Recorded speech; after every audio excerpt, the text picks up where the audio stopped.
Shalom, shalom. I just want to welcome everyone to the Sabbath-day conference call. This is Barbara. I'm serving as your host today, and also Mary is here to be your co-host and read scripture reading with us. Today, the title is, well, what about Nehemiah 13, verse 19? Does Nehemiah say Sabbath begins at sunset? I know most of you have heard this rebuttal against when a day begins, and people bring up Nehemiah talking about the gates being closed at dark. So does it give support to sunset day length? And why were the gates of Jerusalem shut at dark? Question. The evidence for the day beginning at dawn is compelling. However, what do you do with this text in Nehemiah 13:19? And it came to pass that when the gates of Jerusalem began to be dark before the Sabbath, I commanded that the gates should be shut, and charged that they should not be opened until after the Sabbath. And some of my servants set one at the gate, and there should no burdens be brought in on the Sabbath day. Okay. Well, does this text prove, in fact, that their Sabbath was starting at sunset? The answer is, a quick surface reading would seem to indicate that this text proves a day begins at sunset. However, what is the context? We're going to go over that today. When read in context, this passage of Nehemiah actually supports a day and the Sabbath beginning at dawn. And in this story, we learn that Nehemiah had returned to the service of King Artaxerxes back in Babylon. Nehemiah 13:6. But in all this time was not I at Jerusalem? For in the 32nd year of Artaxerxes, king of Babylon, came I unto the king, and after certain days obtained I leave of the king. So when Nehemiah received permission from the king to return to Jerusalem, he was horrified to learn of all the evils that had been permitted to take root in his absence. And here are verses 7 through 11 about all the things that happened while he'd been gone. And I came to Jerusalem and understood of the evil that Eliashib did for Tobiah in preparing him a chamber in the courts of the house of Yahweh.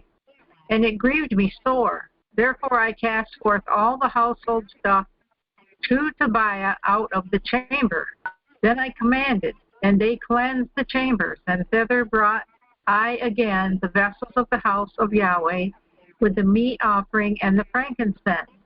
And I perceived that the portions of the Levites had not been given them, for the Levites and the singers that did the work were fled every one to his field. Then I contended with the rulers and said, why is the house of Yahweh forsaken? And I gathered them together and set them in their place.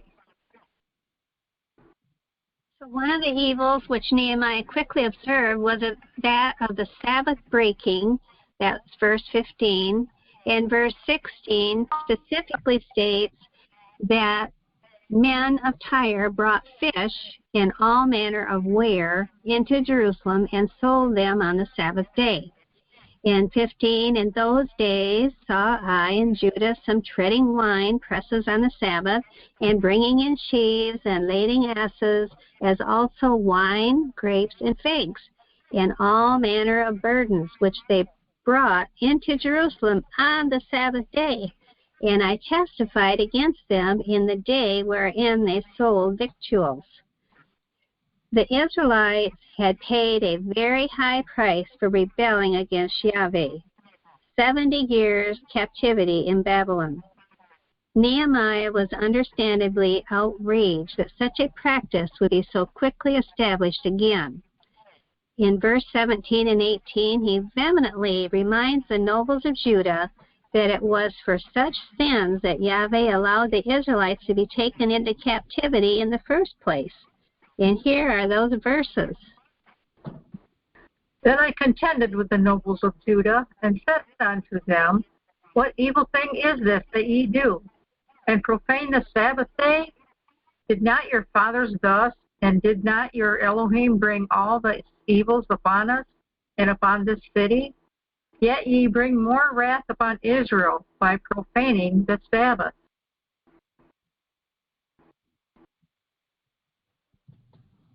The text in question, verse 19, immediately follows and reveals Nehemiah's plan of action.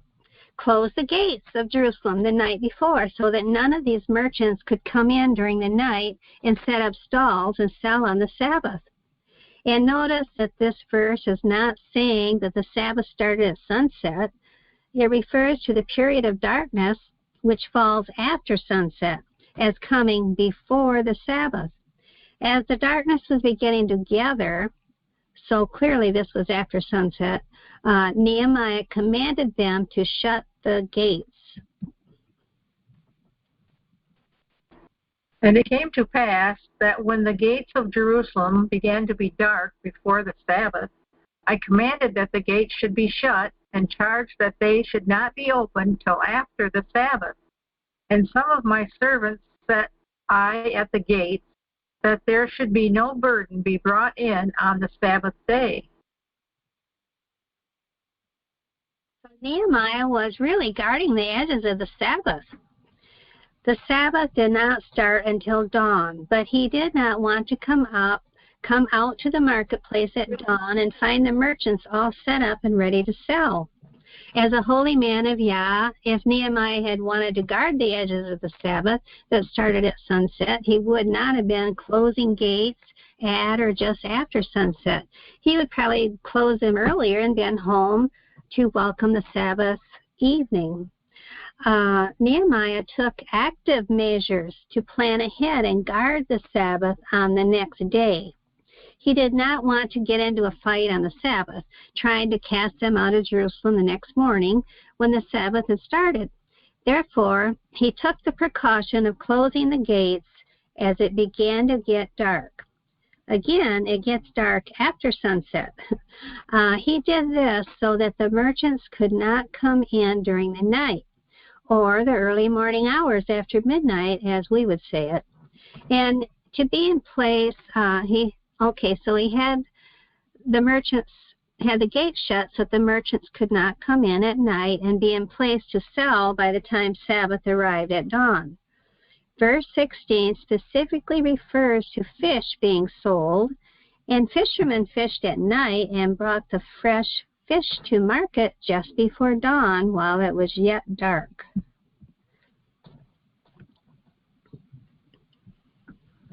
There dwelt men of Tyre also therein, which brought fish, and all manner of ware, and sold on the Sabbath unto the children of Judah, and in Jerusalem. So anyone who was there at sunset or before could obviously come into the city. What Nehemiah was preventing was nighttime or just before dawn entrance by the merchants and fishermen. And verse 20 reveals that the merchants were persistent and camped outside the walls of the city a couple of times, expecting the gates to open at dawn and planning to come in as soon as the gates opened. Nehemiah had given orders that the gates would remain closed all through the Sabbath.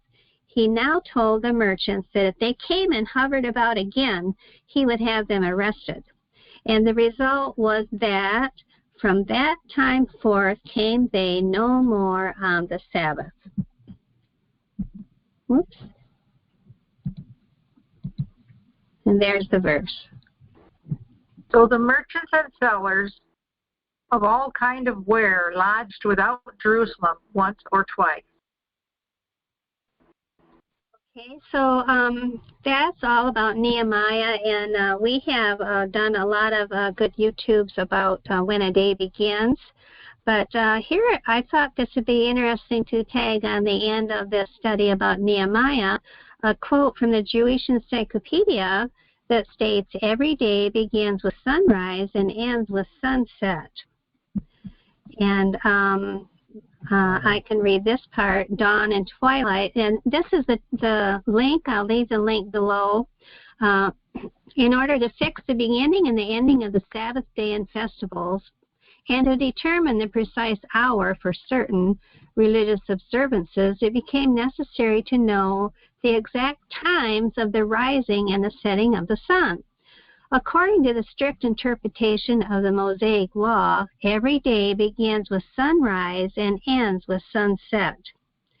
And I thought that was really an important quote. I've never found this before.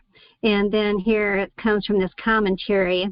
And this confirms the opinion of our Jose that twilight is like the twinkling of the eye, and that is to say, with sunset, day immediately changes to night. We followed the Jewish people and thought they knew exactly when Sabbath began and ended.